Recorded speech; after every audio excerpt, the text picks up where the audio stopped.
بسم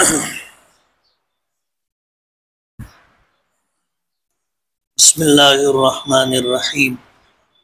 فصل اول رمضان المبارک کے فضائل میں حضرت سلمان فارسی رضی اللہ تعالی عنہ کہتے ہیں کہ نبی کریم صلی اللہ علیہ وسلم نے شعبان کی آخری تاریخ میں ہم لوگوں کو واعظ فرمایا کہ تمہارے اوپر ایک مہینہ آ رہا ہے جو بہت بڑا مہینہ ہے، بہت مبارک مہینہ ہے۔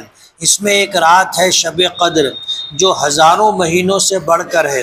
اللہ تعالیٰ نے اس کے روزے کو فرض فرمایا اور اس کے رات کے قیام یعنی تراویح کو ثواب کی چیز بنایا ہے۔ جو شخص اس مہینے میں کسی نیکی کے ساتھ اللہ کا قرب حاصل کرے ایسا ہے جیسا کہ غیر رمضان میں فرض ادا کیا، اور جو شخص اس مہینے میں کسی فرض کو ادا کرے وہ ایسا ہے جیسا کہ غیر رمضان میں 70 فرض ادا کرے۔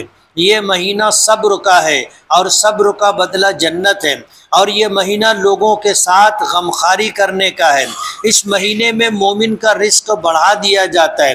جو شخص کسی روزے دار کا روزہ افطار کرائے اس کے لیے گناہوں کے معاف ہونے اور آگ سے خلاصی کا سبب ہوگا، اور روزے دار کے ثواب کے مانند اس کو ثواب ہوگا، مگر اس روزے دار کے ثواب سے کچھ کم نہیں کیا جائے گا۔ صحابہ کرام نے عرض کیا کہ یا رسول اللہ، ہم میں سے ہر شخص تو اتنی وسعت نہیں رکھتا کہ روزے دار کو افطار کرائے، تو آپ نے فرمایا کہ پیٹ بھر کھلانے پر موقوف نہیں، یہ ثواب تو اللہ جل جلالہ ایک کھجور سے کوئی افطار کرا دے یا ایک گھونٹ پانی پلا دے یا ایک گھونٹ لسی پلا دے اس پر بھی مرحمت فرما دیتے ہیں۔ یہ ایسا مہینہ ہے جس کا اول حصہ اللہ کی رحمت ہے اور درمیانی حصہ مغفرت ہے اور آخری حصہ آگ سے آزادی ہے۔ جو شخص اس مہینے میں ہلکا کر دے اپنے غلام اور خادم کے بوجھ کو، حق تعالی شانہ اس کی مغفرت فرماتے ہیں اور آگ سے آزادی عطا فرماتے ہیں۔ اور 4 چیزوں کی اس مہینے میں کثرت رکھو، جن میں سے 2 چیزیں اللہ تعالیٰ کی رضا کے واسطے اور 2 چیزیں ایسی ہیں کہ جن سے تمہیں چارہ کار نہیں۔ پہلی 2 چیزیں جن سے تم اپنے رب کو راضی کرو وہ کلمہ طیبہ اور استغفار کی کثرت ہے، اور دوسری 2 چیزیں یہ ہیں کہ جنت کی طلب کرو اور آگ سے پناہ مانگو۔ جو شخص کسی روزے دار کو پانی پلائے حق تعالی شانہ قیامت کے دن میرے حوض سے اس کو ایسا پانی پلائیں گے جس کے بعد جنت میں داخل ہونے تک پیاس نہیں لگے گی۔ فائدہ، محدثین کو اس کے بعض روات میں کلام ہے، لیکن اول تو فضائل میں اس قدر کلام قابل تحمل ہے، دوسرے اس کے اکثر مضامین کی دوسری روایات مؤید ہیں۔ اس حدیث سے چند امور معلوم ہوتے ہیں۔ اول، نبی کریم صلی اللہ علیہ وسلم کا اہتمام کہ شعبان کی آخر تاریخ میں خاص طور سے اس کا واعظ فرمایا اور لوگوں کو تنبیہ فرمائی تاکہ رمضان المبارک کا 1 سیکنڈ بھی غفلت سے نہ گزر جائے۔ پھر اس واعظ میں تمام مہینے کی فضیلت بیان فرمانے کے بعد چند اہم امور کی طرف خاص طور سے متوجہ فرمایا۔ سب سے اول شب قدر کہ وہ حقیقت میں بہت ہی اہم رات ہے۔ ان اوراق میں اس کا بیان دوسری فصل میں مستقل آئے گا۔ اس کے بعد ارشاد ہے کہ اللہ نے اس کے روزے کو فرض کیا اور اس کے قیام یعنی تراویح کو سنت کیا۔ اس سے معلوم ہوا کہ تراویح کا ارشاد بھی خود حق تعالی شانہ کی طرف سے ہے۔ پھر جن روایات میں نبی کریم صلی اللہ علیہ وسلم نے اس کو اپنی طرف منسوب فرمایا کہ میں نے سنت کیا، ان سے مراد تاکید ہے کہ حضور پاک صلی اللہ علیہ وسلم اس کی بہت تاکید فرماتے تھے۔ اسی وجہ سے سب ائمہ اس کے سنت ہونے پر متفق ہیں۔ برہان میں لکھا ہے کہ مسلمانوں میں سے روافض کے سوا کوئی شخص اس کا منکر نہیں۔ حضرت مولانا شاہ عبدالحق صاحب محدث دہلوی رحمۃ اللہ علیہ نے ما ثبت بالسنہ میں بعض کتب فقہ سے نقل کیا ہے کہ کسی شہر کے لوگ اگر تراویح چھوڑ دیں تو اس کے چھوڑنے پر امام ان سے مقاتلہ کریں۔ اس جگہ خصوصیت سے ایک بات کا لحاظ رکھنے کی ضرورت ہے، وہ یہ کہ بہت سے لوگوں کا خیال ہوتا ہے کہ جلدی سے کسی مسجد میں 8-10 دن میں کلام مجید سن لیں پھر چھٹی۔ یہ خیال رکھنے کی بات ہے کہ یہ دو سنتیں الگ الگ ہیں۔ تمام قرآن پاک کا تراویح میں پڑھنا یا سننا یہ ایک الگ مستقل سنت ہے اور پورے رمضان شریف کی تراویح مستقل سنت ہے۔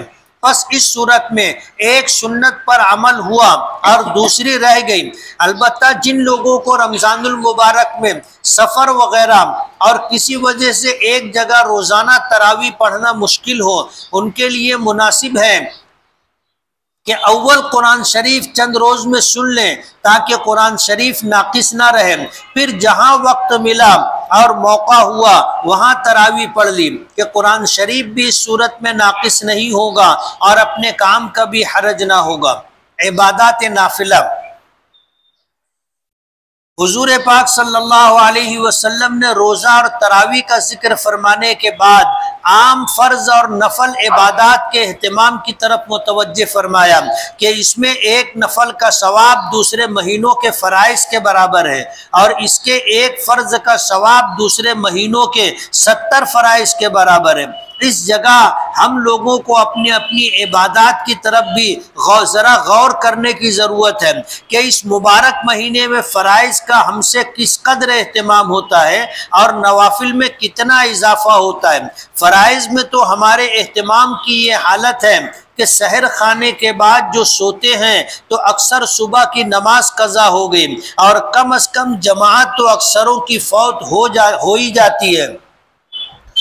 گویا سحر کھانے کا شکریہ ادا کیا کہ اللہ کے سب سے زیادہ محتم بالشان فرض کو یا بالکل قضا کر دیا یا کم از کم ناقص کر دیا کہ بغیر جماعت کے نماز پڑھنے کو اہل اصول نے ادائے ناقص فرمایا ہے۔ اور حضور اکرم صلی اللہ علیہ وسلم کا تو ایک جگہ ارشاد ہے کہ مسجد کے قریب رہنے والوں کی تو گویا نماز مسجد کے بغیر ہوتی ہی نہیں۔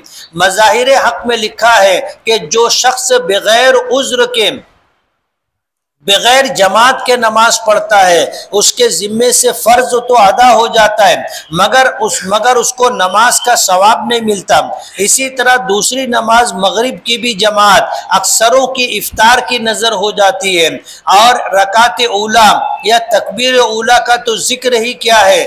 بہت سے لوگ تو عشاء کی نماز بھی تراویح کے احسان کے بدلے میں وقت سے پہلے ہی پڑھ لیتے ہیں۔ یہ تو رمضان المبارک میں ہماری نمازوں کا حال ہے جو اہم ترین فرائض میں ہے کہ ایک فرض کے بدلے 3 کو ضائع کیا۔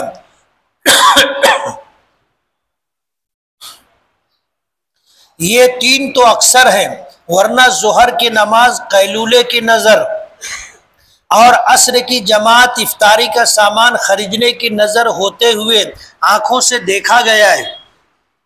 اسی طرح اور فرائض پر آپ خود غور فرما لیں کہ کتنا اہتمام رمضان المبارک میں ان کا کیا جاتا ہے، اور جب فرائض کا یہ حال ہے تو نوافل کا کیا پوچھنا۔ اشراق اور چاشت تو رمضان المبارک میں سونے کی نظر ہو ہی جاتے ہیں، اور اوابین کا کیسے اہتمام ہو سکتا ہے جبکہ ابھی روزہ کھولا ہے اور آئندہ تراویح کا سحم ہے، اور تہجد کا وقت تو ہے ہی عین سحری کھانے کا وقت، پھر نوافل کی گنجائش کہاں۔ لیکن یہ سب باتیں بے توجہی اور نہ کرنے کی ہے کہ تیرا ہی جی نہ چاہے تو باتیں ہزار ہیں۔ کتنے اللہ کے بندے ہیں جن کے لیے انہی اوقات میں سب چیزوں کی گنجائش نکل آتی ہے۔ درود شریف پڑھیں۔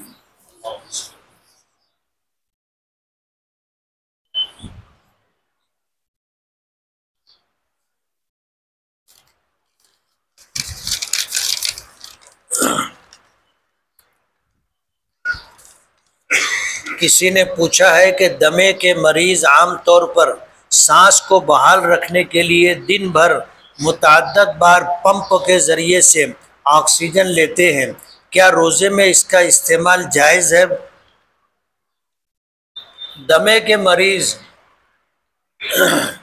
ایک قسم کا کیپسول ہوتا ہے جو ایک چھوٹا سا پمپ ہوتا ہے، اس میں ڈالتے ہیں، اور جب سانس کی تکلیف ہوتی ہے تو اسے اس طرح دبا کر کے اسے اپنی سانس کے ذریعے اندر لیتے ہیں۔ اس میں کچھ ایسی چیزیں ہوتی ہیں جو دوا ہونے سے تعلق رکھتی ہیں، اس سے روزہ ٹوٹ جاتا ہے، اس سے روزہ ٹوٹ جاتا ہے۔ روزے کی حالت میں یہ پم استعمال نہیں کر سکتے۔ سوال نمبر 2، کیا زکام کی حالت میں ناک کھولنے کے لیے روزے دار کو بام یا وکس سونگھنا جائز ہے؟ سونگھ سکتے ہیں۔ روزے کی حالت میں بام وغیرہ لگانا یا سونگھنا، اس سے روزہ نہیں ٹوٹتا۔ ہاں، اگر ناک کے اندر کوئی دوا ڈالی گئی تو اس سے روزہ ٹوٹ جائے گا۔ سوال نمبر 3، اگر کسی شخص کے مسوڑوں سے خون نکلنے کی بیماری ہے اور خون نکل کر حلق سے نیچے اتر گیا تو کیا اس کا روزہ برقرار رہے گا؟ روزہ ٹوٹ جائے گا۔ اگر کسی کو مسوڑوں سے خون نکلا اور اس نے بجائے اس کو تھوکنے کے اسے نگل لیا تو اس کا روزہ ٹوٹ جائے گا۔ سوال نمبر 4، کیا آنکھ اور کان میں تیل یا دوا ڈالنے سے روزہ ٹوٹ جائے گا؟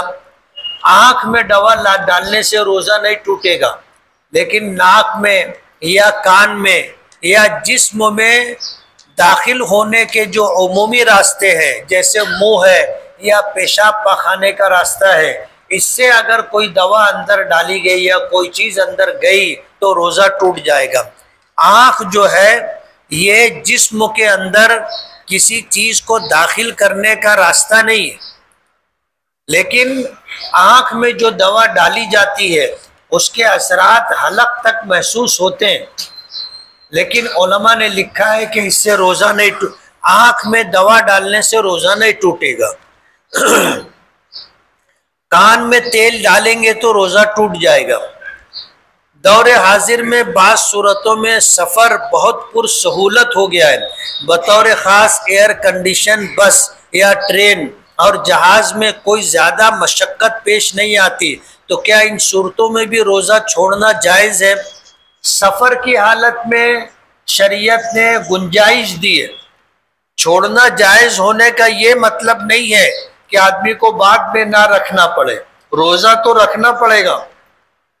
اور جب اتنی سہولتیں اللہ پاک نے دے دی ہے کہ اب کار ہو تو وہ بھی ایئر کنڈیشن ہوتی ہے، ٹرین ہو تو اس میں بھی ایئر کنڈیشن کی سہولت ہوتی ہے، اور اسی طرح فلائٹ وغیرہ میں بس وغیرہ میں بھی ایئر کنڈیشن کی سہولت ہوتی ہے، تو روزہ اگر رکھنا ممکن ہے تو روزہ رکھنا چاہیے۔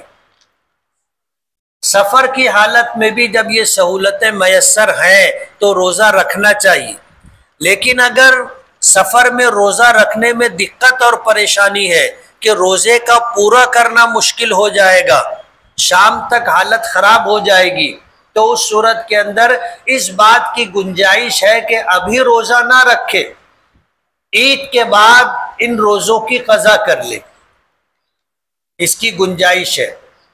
لیکن اگر سہولت ہے اور آدمی روزہ مکمل کر سکتا ہے، زیادہ مشقت نہیں ہے، تو اسے سفر میں بھی روزہ رکھنا چاہیے۔